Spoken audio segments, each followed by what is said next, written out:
Hi everyone. आज की video important video होने वाली है। अगर आप एमटीएस 2025 की तैयारी कर रहे हैं या किसी अदर एसएससी एग्ज़ाम की तैयारी कर रहे हैं। देखो, एसएससी ने आज एक नोटिफिकेशन निकाला है आधार पॉलिसी फॉर कैंडिडेट्स को लेकर। अब ये एसएससी का आधार पॉलिसी या आधार ऑथेंटिकेशन को लेकर तीसरा नोटिस है। अब जब से एसएससी ने पहला नोटिस निकाला है और फिर उसके बाद दूसरा नोटिस, फिर ये तीसरा नोटिस, अब आपके मन में जो डाउट्स हैं, क्वेरीज हैं, वो बढ़ती ही जा रही हैं। और ख़ासकर उन बच्चों के लिए जो बच्चे ज़्यादा सोचते हैं कि कैसे होगा, कोई दिक्कत तो नहीं होगी, कोई डीबी में कोई प्रॉब्लम तो नहीं आएगा। तो देखो, आपको टेंशन लेने की कोई ज़रूरत नहीं है। टेंशन आप सारी मुझ पे छोड़ दो, आपका बड़ा भाई है यहाँ पर। आपको सारे डाउट्स, आपकी सारी क्वेरीज यहाँ पर सॉल्व कर दूंगा इन आधार ऑथेंटिकेशन को लेके। इस वीडियो को देखने के बाद आपको यहाँ पर कोई भी डाउट नहीं रहेगा। अभी तक जो 3 नोटिस आए हैं उसका आपको निचोड़ बता दूंगा। आपको अपने एंड से क्या करना है वो बता दूंगा कि भाई आप अपने एंड से ये कर लो, आपको कोई भी 0% प्रॉब्लम आएगी, कोई भी प्रॉब्लम नहीं आएगी अगर आप अपने एंड से ये सारी चीज़ें कर लेते हैं। और कोई बड़ी चीज़ नहीं है, आपको टेंशन तो बिल्कुल नहीं लेनी है। अगर मैं कुछ बोल रहा हूँ तो कोई भी ऐसा बड़ा स्टेप नहीं लेना है आपको कि भाई ये कैसे होगा, सब हो जाएगा। तो चलिए वीडियो को शुरू कर लेते हैं और आपकी जितनी भी डाउट्स हैं उनको क्लियर कर लेते हैं। उससे पहले वीडियो में आगे बढ़ें, आप सभी को पता है अगर आप एसएससी में एमटीएस की तैयारी कर रहे हैं या किसी और एसएससी एग्ज़ाम की तैयारी कर रहे हैं, सबसे ज़्यादा ज़रूरी होता है यहाँ पर प्रैक्टिस करना। प्रैक्टिस मॉक टेस्ट के थ्रू, प्रीवियस ईयर क्वेश्चंस के थ्रू, सेक्शनल टेस्ट के थ्रू। और उसके लिए जो आपका बेस्ट प्लेटफॉर्म है यहाँ पर वो है टेक्स्ट बुक। क्योंकि अगर आप एक बार पास ले लेते हो तो डिफरेंट एग्जाम्स के आपको अलग अलग पास लेने की ज़रूरत नहीं है। डिफरेंट एग्जाम्स के sectional test, previous year questions, mock test यहाँ पर अवेल कर सकते हो।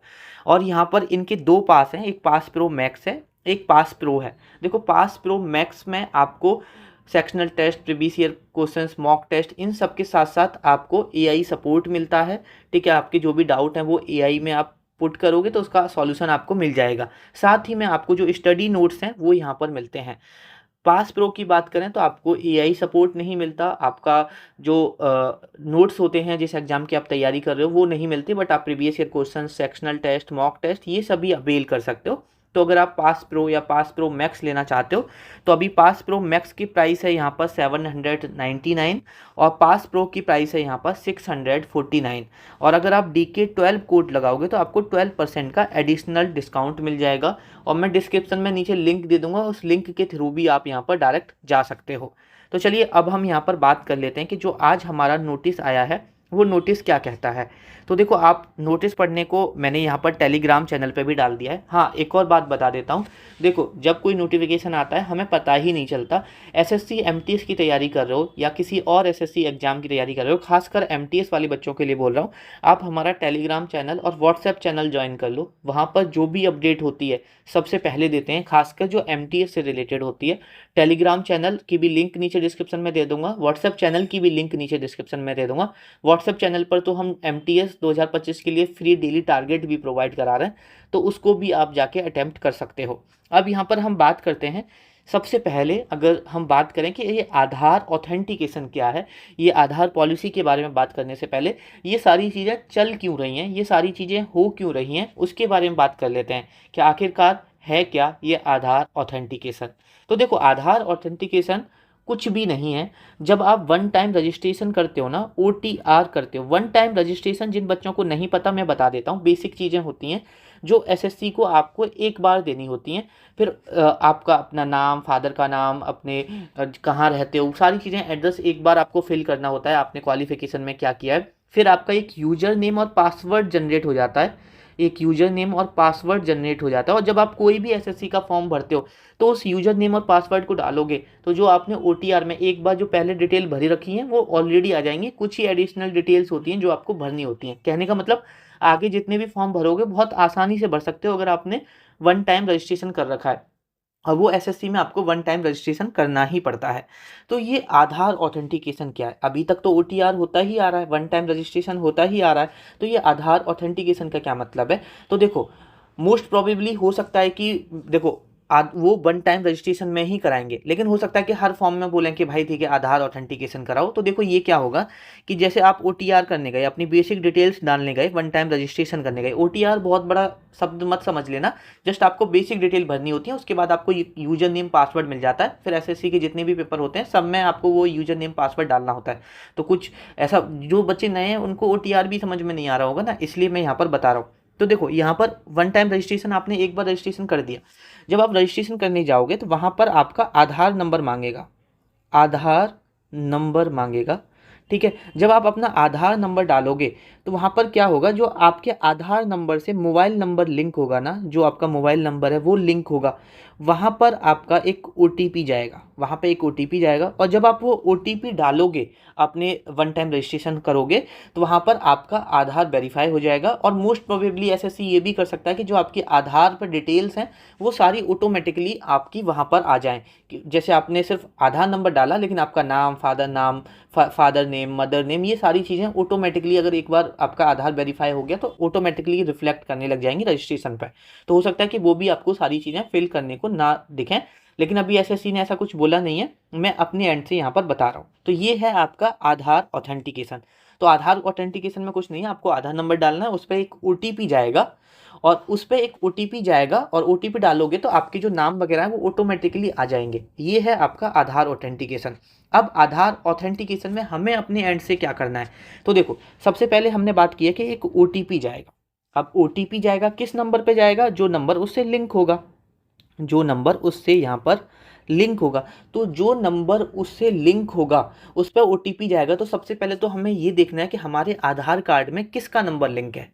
अगर हमारे फादर का नंबर लिंक है तो अपने फादर का आप नंबर चेंज करा सकते हो, और अगर आप चेंज नहीं कराना चाहते हो तो जो SSC का फॉर्म भरो उसमें भी अपने फादर का ही नंबर डालना।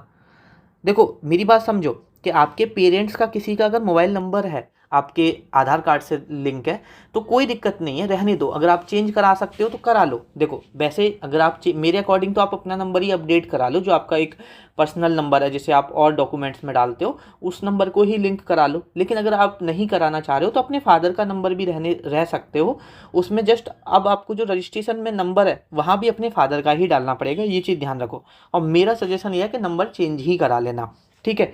अब यहाँ पर देखो आपके आधार कार्ड में जैसे मैंने बोला कि नंबर पे OTP जाएगा, और जब नंबर पे OTP जाएगा तो मोस्ट प्रोबेबली यही होगा कि जब एक बार वेरीफाई हो गया तो आधार कार्ड की जो भी डिटेल्स हैं वो ऑटोमेटिकली आ जाएंगी। जो आपके आधार पे फ़ोटो होगा, आपके फादर्स नेम होगा, जो जेंडर होगा, डेट ऑफ बर्थ होगा या एड्रेस होगा, ये ऑटोमेटिकली उधर रिफ्लेक्ट करने लग जाएगा। फ़ोटो नहीं भी करेगा तो लेकिन ये सारी चीज़ें तो यहाँ पर रिफ्लेक्ट कर सकती हैं। या आप आधार बेस्ड ऑथेंटिकेशन करने जाओगे तो वो वही लेगा जो आप, जैसे अगर ऑटोमेटिकली भी रिफ्लेक्ट नहीं करेगा तो आधार कार्ड में अगर आप अपने फादर का नाम गलत डालोगे और आधार कार्ड में कुछ है और वहाँ पर कुछ गलत डालोगे तो वो मैच ही नहीं करेगा, वही लेगा जो आधार कार्ड पर है।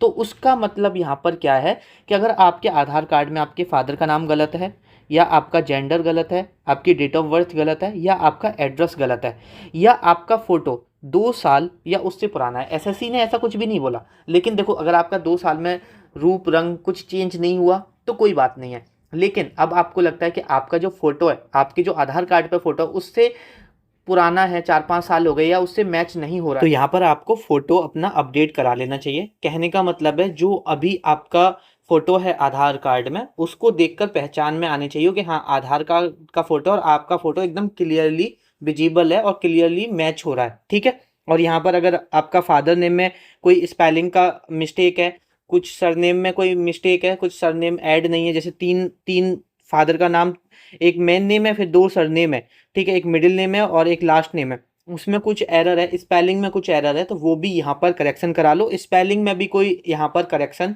कोई भी एरर नहीं होना चाहिए। नाम में फादर के नेम में कोई मिस्टेक है यहाँ पर, ठीक है, डेट ऑफ बर्थ में या एड्रेस में कोई मिस्टेक है तो इसको आप बिल्कुल करेक्ट करा लो, ठीक है। ऑन द बेसिस जो आपके डॉक्यूमेंट, अदर डॉक्यूमेंट्स में आपको लगता है आधार कार्ड में ये गलत है तो वो आधार कार्ड में यहाँ पर करेक्शन करा लो। और देखो यहाँ पर अभी ये जो आधार कार्ड करेक्शन है, जो ये आधार बेस्ड ऑथेंटिकेशन है, क्या ये सभी को करना है?